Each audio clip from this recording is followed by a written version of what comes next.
Hello ladies and gentlemen, Vic Penn, quarterback here. I hope you all are doing well.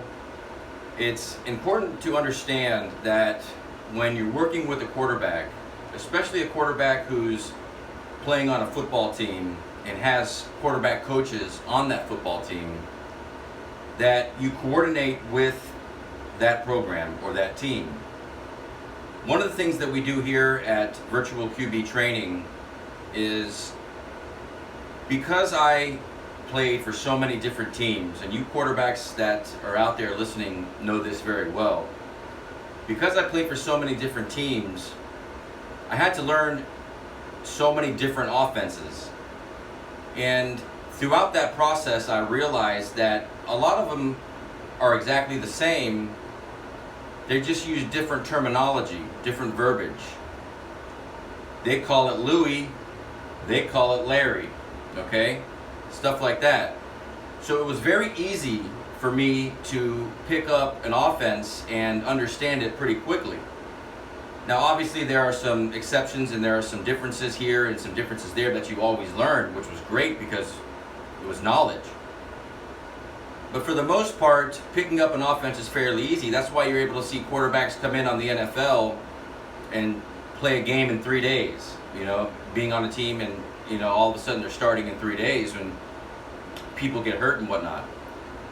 So it's very important for parents and the quarterbacks to understand that when working with virtual QB knowledge or virtual QB training, we're going to learn the quarterback's situation.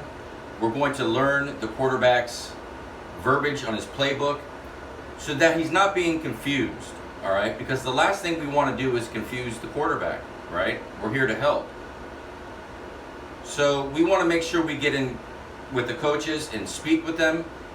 We want to make sure that we are understanding what their objectives are, and we want to make sure that we're compatible to what they are doing as an offense on that team, all right?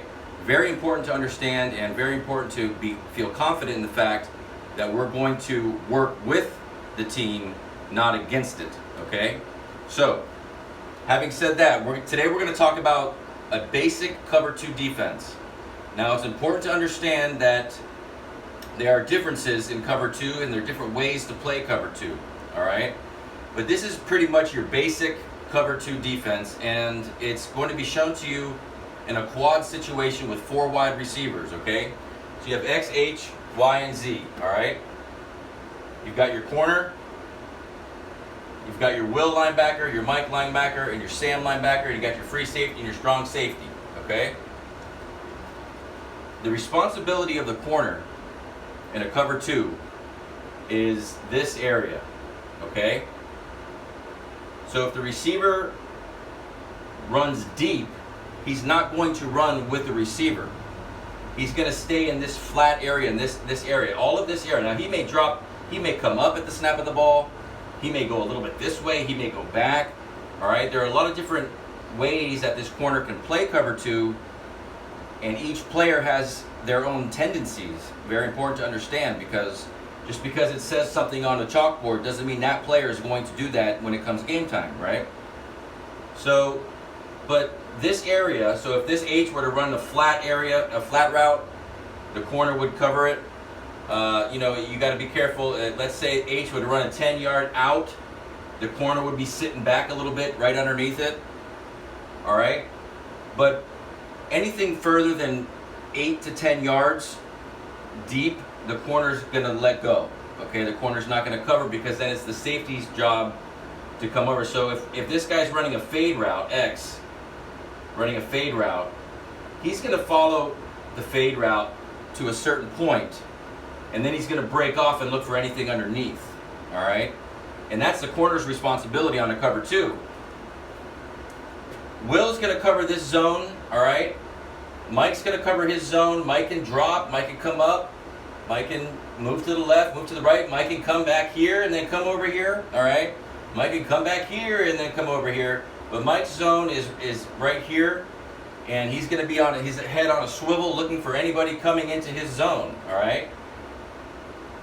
For the most part, there's only going to be one player that ends up in a zone, because offensive plays are not designed to have multiple players in one zone, okay? So when someone sets in a zone, they know to cover that person because they know another person's not going to be coming in that zone, because it just doesn't make sense to do so. All right, so Sam has his zone, and the corner over here has the same concept. So if the two running back were to swing, this corner is going to cover that swing. Not this linebacker, not this defensive end, and a basic cover two. It's going to be this corner that's going to come over and cover the swing route, okay? Because that's part of his zone. So what kind of routes are going to beat cover two? Because if I run a curl here, probably not going to work. All right. If I run a hitch, probably not going to work. If I take these guys and I move them on a drag, 5 to 10 yards, probably not going to work. All right. So if I have a curl and a flat combo, right, which is very common in the high school level and in college level also.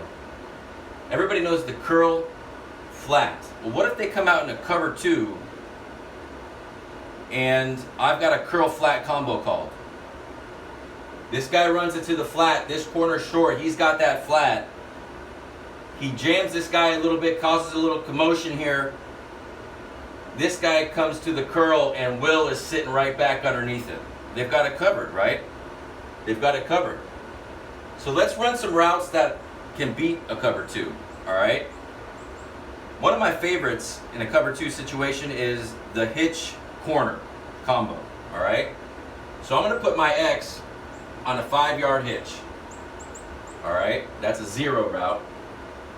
And I'm gonna take my H, making sure he gets inside of Will, and I'm gonna run him on a corner route, all right? Now I know the free safety is over the top here. So a lot of times in cover two, because this guy may be a tremendous athlete and he may be on top of that corner, all right? As a quarterback, you can lead your receiver to where you want him to be, because you can see that free safety, and oftentimes that receiver cannot. So to protect your receiver, you can lead him in the direction towards the sideline, right? So instead of, him breaking it up in a different direction, instead of having an over-the-shoulder throw, you can break it off almost to like a deep out, all right? Where he's coming back a little bit. So the ball's thrown, and the receiver, it makes the adjustment and then comes back, and that way he stays in front of the free safety that's coming over the top, all right? And there's a window right in here to beat a cover two defense all day long, all right? Now, as you get older, that window starts to get tighter and tighter, okay? So you've got to get the feel and work with your receivers on this cover two corner route, okay? Because most of the time this guy's going to be on top of it, so you want to kind of lead him, to over here. But he may come straight back. If he comes straight back, then you can lead him for the touchdown, okay? So you got to feel it as it's happening. Is what happens. You feel it as it's happening. You can't predict it. It's something that happens at the moment, as you're dropping back, as you're throwing. You feel where you got to put that football, okay? But the hitch, this corner is going to drop back a little bit, and as soon as this corner hitches, or this receiver hitches, he's going to stay right on this hitch, because that's the guy in his zone. And he knows that there's nobody else that's going to be coming into his zone, because offenses don't work that way.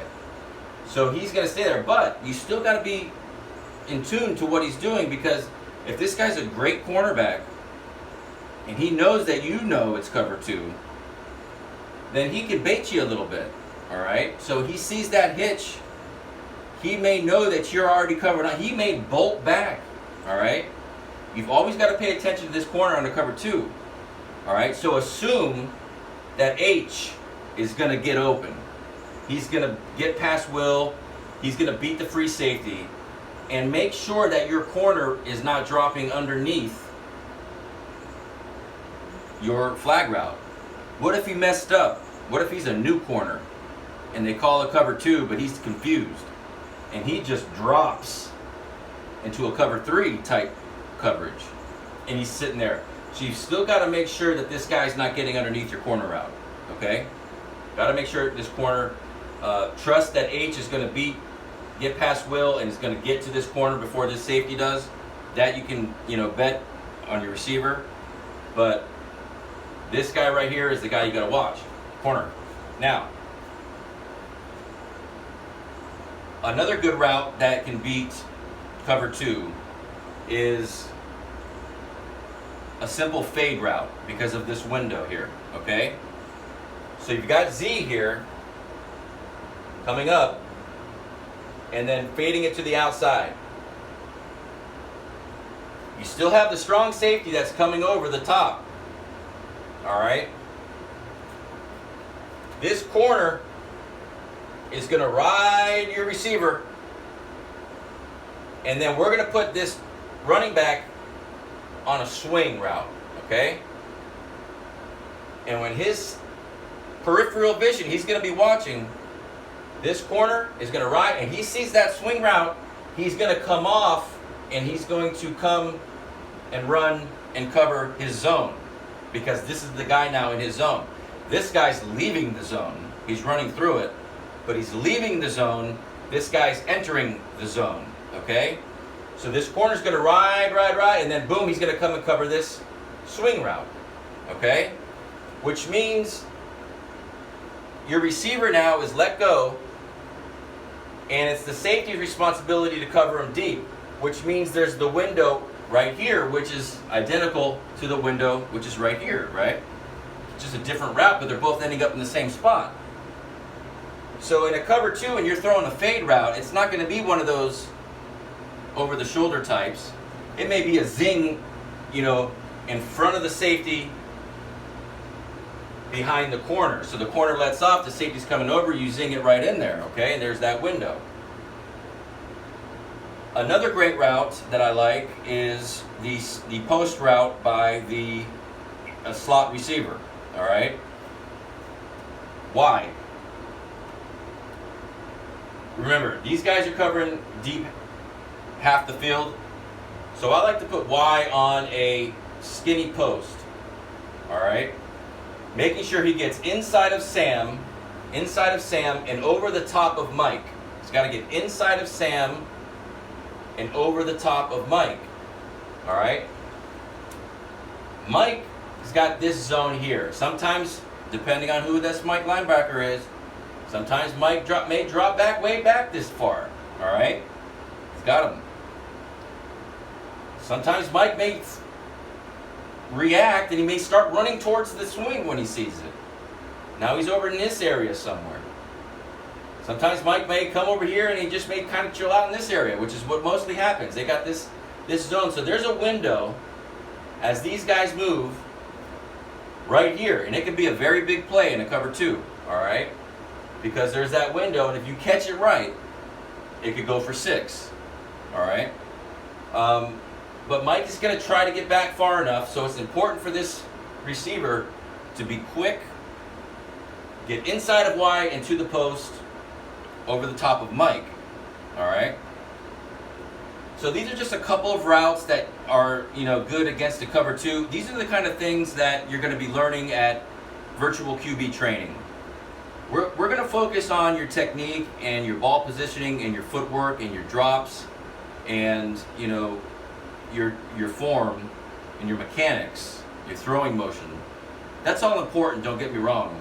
But we're going to spend a lot of time in the classroom because, in my opinion, it really is what's lacking at the younger levels in football today.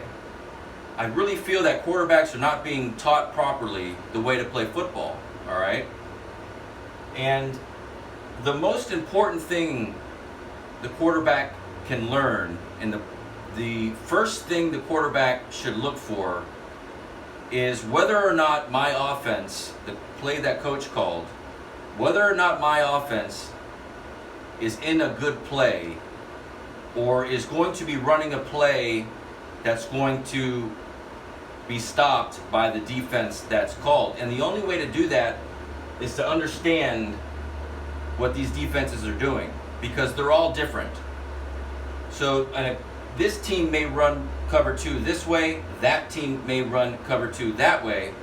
So it's important to watch film on each team that you're playing, because they all do it differently. And it's important to have somebody who can watch that film and determine fairly quickly what that coach is thinking, what that defensive coach is thinking when doing certain things, okay? And that's what we want to do. As quarterbacks grow older and they start going through high school and the college levels, we want to be able to work with the quarterback and be on the same page as the coaches and really help them understand what the other defenses are doing, so that when they get into the game, they're going to know what those defenses are doing and be able to call the right plays, all right? So if you have a coach that's against quarterback trainers, or especially someone who's not local that they can meet, then put them in touch with me. Let me talk to the coach, and we'll get that straightened out. But again, we're here to help the quarterbacks. We're here to help the team, and the only way that we can do that is, in that situation, is I'm going to learn the offense. It's not going to take me long, a day or two, all right? And they're all the same for the most part, especially at the younger levels. The verbiage is what's different, but I'll relate it pretty quickly, all right? So I'll be able to communicate with the quarterback in the same manner that the coach is communicating with the quarterback, so that the quarterback doesn't get confused and we can all better the situation, okay? I want to thank you all for listening today. Vic Penn, quarterback. Hope you have a nice day. Bye now.